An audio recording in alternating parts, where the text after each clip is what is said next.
good afternoon, ma'am. My name is Sheridan Anoko from the Elden News. Yes, ma'am, will you please introduce yourself? I am Ma'am Joy Torres, the Art G Appreciation Artist. G106 Art Appreciation.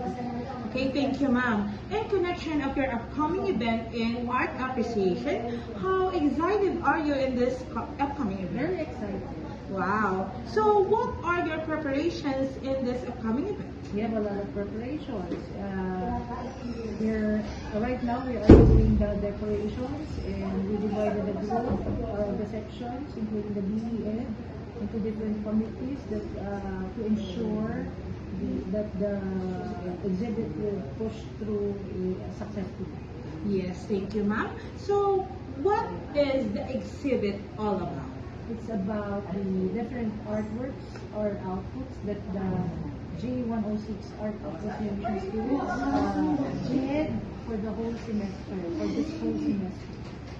So, okay, if you want to see the pictures and the arts that to be exhibited by the students, Yes, ma'am. parang na. Ano ba di papunta ng ano? I'm sorry.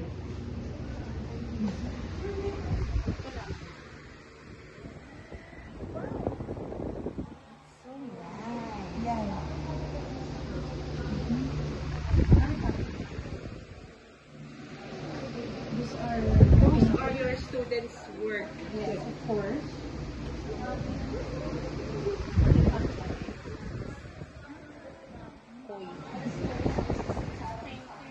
And we have the paper cleaning. It's made by paper.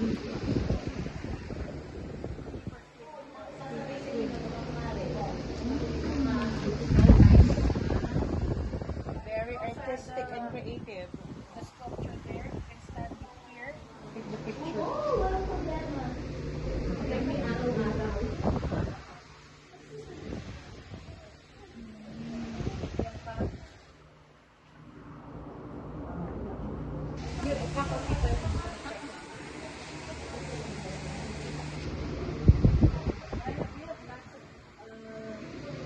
Paintings. Tapos we have the hand-painted pants. We also have the sculpture and food art on the day of the actual exhibit.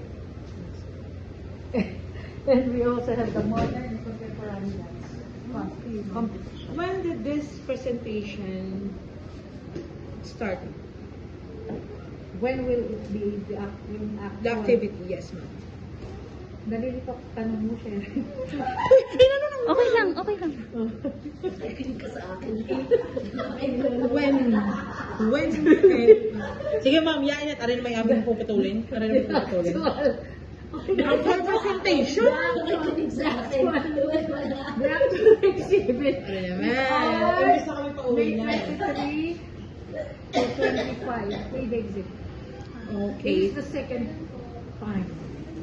I started the exhibit last year.